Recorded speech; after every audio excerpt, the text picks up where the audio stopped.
Voilà. Merci. Ok, bienvenue à tous. Je vous cède le droit d'auteur. Donc merci d'être là chez Bruxelles avec nos amis Yann et Schwartz que vous connaissez peut-être. Si vous êtes là, c'est parce que leur BD vous intéresse. Donc Schwartz, dessinateur français, Yann, dessinateur d'origine marseillaise. Mais on peut... D'accord, on ne dira pas qui. Breton, la limite. Donc nous sommes ici pour la sortie de cet album, Christos Locos chez Dupuis. Donc vous avez sans doute probablement déjà entendu parler, puisqu'il y a eu certaines histoires qui se sont déroulées autour, on en parlera. La première question, donc en 2 mots, vous connaissez peut-être l'histoire. Quand la légende est plus belle que la réalité, imprimez la légende. Et donc ici, ça nous narre la légende de 3 personnages que vous connaissez peut-être qui s'appelaient André Franquin, Joseph Gillin, Digigé et Maurice, dans leur périple entre les États-Unis et le Mexique, à partir de 1954, si je ne dis pas de bêtises. Il faut préciser quelque chose. Bien sûr, bien sûr. C'est bien.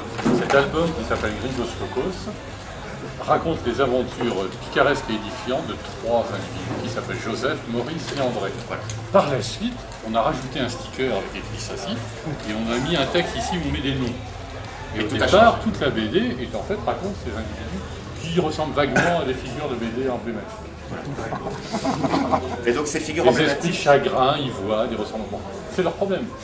Et donc on va peut-être démarrer sur la genèse. D'abord, pourquoi avoir fait un album sur cette histoire? Je sais que c'est quelque chose que tu portes depuis longtemps. Dans plusieurs interviews, tu as dit que ça fait une 30aine d'années que cette histoire était en toi. J'étais obligé de le faire, personne ne l'avait fait. On parle de cette aventure depuis 30 ans au moins, et à mon avis, Franquin et les autres parlaient de ça belle lurette avant. Tout le monde dit il faut le faire, un jour on le racontera. Je suis tombé sur un Spirou de 1967 avec une interview de Maurice par Yvan Delporte. Yvan Delporte dit on a assez parlé de cette histoire au Mexique, c'est la première fois que j'ai entendu parler. Un jour nous vous raconterons d'ailleurs toutes ces péripéties. 1967. Et depuis, rien, les gens meurent, tout ça disparaît, il ne se passe plus rien. Moi, ça m'a passionné, donc on m'a raconté des anecdotes, j'ai demandé des compléments. Les années s'écoulant, j'ai complété, j'ai interrogé aussi les Delporte, tout un tas de gens, encore aussi, tous les gens que j'ai pu rencontrer. J'ai compilé, avec l'aide que j'ai mis à l'intérieur de Bertrand et Christelle Pissavi, qui sont les journalistes qui sont spécialisés dans la bande dessinée. Et je leur ai appris des anecdotes. Eux m'ont livré énormément de photocopies de toutes les interviews parues dans la presse depuis qu'il y a des interviews d'auteurs de BD. J'ai compilé tout ça et ensuite je me suis dit il faut le faire. Pour le faire, il fallait trouver un complice. Donc j'ai voulu. Et donc c'est peut-être une des premières questions. Pourquoi cette histoire est effectivement, on dit beaucoup que c'est un voyage qui était fondateur, qu'effectivement tout le milieu de la BD a entendu parler de cette histoire. En quoi ce moment dans la vie de ces 3 personnages, André, Joseph et Maurice, oui, c'est pas simplement a-t-il été important? 3 héros, 3 auteurs, puisque les auteurs de BD vont en voyage aux États-Unis, ils reviennent, fin d'histoire. Ça, c'est pas intéressant. Il est fondateur dans le sens où la BD en 1947-48 est ringarde. C'est en fait une séquelle de la BD de Walt Disney. Bon, le seul génie, on peut dire, à l'époque, à part, je parle plutôt de la BD humoristique. Hergé étant quand même plus sérieux, il s'adresse à des gens sérieux. En humoristique, il n'y a que Gigé qui existe. Gigé, c'est le génie absolu. Il remplit à lui tout seul le Spirou. Il faut expliquer que lui dessinait le Spirou avant, et il avait prêté, entre guillemets, à voilà. Franquin. À l'époque, c'était tiens, dessine-moi Spirou, est-ce que le reprend? Ça se faisait sans contrat, comme ça, comme je te pousse. Donc ce génie absolu, en 1947, pendant la guerre, on l'accuse de collaboration, il va en prison, enfin, des horreurs dénoncées par ses voisins. Il est écœuré par tout ce qu'il apprend sur la guerre froide, le risque de la Deuxième Guerre mondiale. Il décide de s'en aller aux États-Unis, avec femme et enfants. Oui. Là-dessus, ses 2 disciples qui travaillaient chez lui dans son grenier le suivent et tout ça part sur la route comme Kerouac.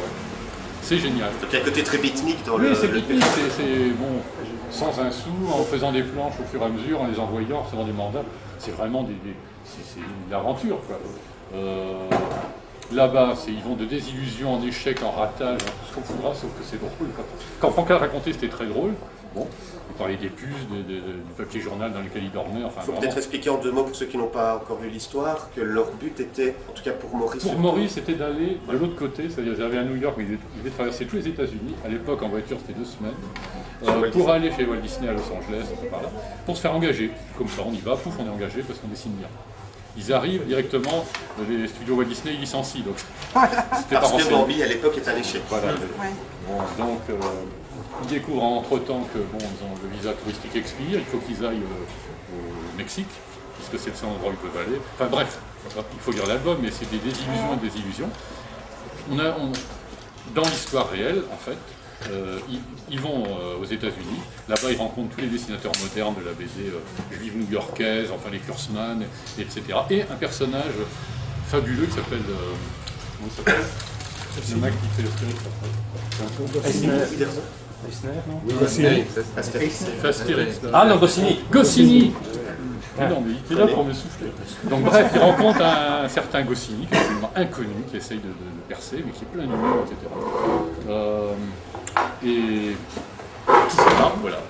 Et ils retournent chacun en Europe, les uns après les autres. D'abord Franquin, ensuite JG au bout de 2 ans. Et Maurice, lui, reste 5-6 ans. Mais il ramène Goscinny. Et alors là, pouf, de cet échec naîtra la meilleure BD qui a existé dans les années 50-60, on peut dire, c'est la BD franco-belge, surtout belge. Et c'est d'ailleurs, avec Goscinny, il va y avoir Astérix quand il va rencontrer Uderzo en Europe, il va y avoir Lucky Luke qui va devenir... Parce qu'entre-temps, Maurice étant resté longtemps aux États-Unis, il s'est imprégné de ce style comics de Kurtzman, etc., qui est génial. Et tout ça va dynamiser toute la bande dessinée. Goscinny, c'est ça, oui, Goscinny. Oui, Goscinny va créer Pilote, enfin, on résume, mais bref, de cette espèce de fiasco picaresque et presque, je sais pas comment dire ça, délirant, va émerger quelque chose d'incroyable. Voilà. Est-ce qu'on peut dire que la BD franco-belge, telle que le grand public la connaît avec ses bases, n'aurait pas existé telle qu'on la connaît sans ce voyage? Elle n'aurait pas existé telle qu'elle, en tout cas, non. Ça a été vraiment un voyage charnière qui vaut la peine d'être raconté. Voilà. Et donc 30 ans pendant lesquels... Je peux y aller parce que... Pas tout à fait, on a fait quelques questions. Pendant 30 ans, tu as pris des notes, tu as travaillé sur un scénario, tu avais l'envie... Je me suis rendu compte que j'en avais énormément, et c'est devenu un jeu, on peut dire, sans trop savoir comment faire. C'est devenu un jeu d'amasser tout ce qui parlait de ça, et d'enrichir ça, de poser plein de questions. Voilà. Et à ce moment-là, la rencontre avec Olivier. Et oui. Donc, alors je le teste sur un Spirou quand même, parce que... C'est une petite chose sans importance. Voilà, viol sans intérêt. Pour voir. Le monk vert de gris. Voilà, le gros vert de gris. C'est ça, voilà. Voilà. Et puis bref, voilà, et un jour je lui dis, je mets une musique quasi divine et je lui dis, écoute, tu es l'élu, tu es désigné pour dessiner ça. Il a éclaté de rire, il dit ça va pas. Il fait un deuxième Spirou. Quand Yann te parle de ce scénario, de cette histoire, tu la connaissais déjà? Évidemment, oui, je la connaissais déjà, tout le monde la connaît, enfin tous les Français ou les Belges qui aiment un tout petit peu, même Giraud, bon, qui connaissent, on n'est pas obligé de connaître JG, mais moi je connaissais JG, mais tous les gens qui connaissent Franquin, ça, bon, à un moment on tombe sur une interview, à un détour d'une interview, il y a une référence à Tijuana ou aux États-Unis, donc oui, alors, on ne sait pas tous les tenants et les aboutissants quand on est juste un dessinateur comme ça dans le paquet, mais oui, on a eu vent et puis on se dit ça devait être quand même assez dément et on se demande, alors déjà premier mystère, on se demande comment 3 génies peuvent se retrouver dans une bagnole. Pourquoi il y avait autant de génies au centimètre carré? Dans la voiture, oui, c'était... Comment il sort 15 albums par an et c'est 15 albums géniaux, alors qu'aujourd'hui il sort 5000 albums et il n'y en a pas 15 albums géniaux? Comment ça se fait? Bon, voilà, c'est des questions comme ça qu'on se pose. Et donc on se dit, mais c'est bizarre, comment ça peut émerger comme ça et pourquoi les meilleurs se retrouvent ensemble? C'est infernal. Est-ce que c'est le genre de question que tu t'es posé quand tu as... Oui, mais alors quand il me pose la question de savoir si je veux faire ça, bon, j'avais pas trop envie parce que justement, le Spirou, ça me plaisait vachement. Et faire du réel, j'avais pas trop envie. En plus, je me disais que ça allait être très statique, il n'y aurait pas d'aventure. J'aime bien quand ça bouge, quand ça pète, quand ça saute partout. J'aime bien le comics américain aussi, j'aime bien le Spirit, mais ça bouge un peu le Spirit, il y a des bastons. Voilà, j'ai mes limites, quoi. J'adore Maus, mais bon, j'étais peut-être pas... assez vieux, enfin je m'estimais pas assez vieux pour faire du roman graphique. Alors on fait pas tout à fait du roman graphique, on fait de la BD populaire, et c'est vrai que comme c'est hyper densifié au niveau de la narration et du gag et de ce qui se passe dans chaque page, des ellipses, et ben ça devient quelque chose d'assez spectaculaire.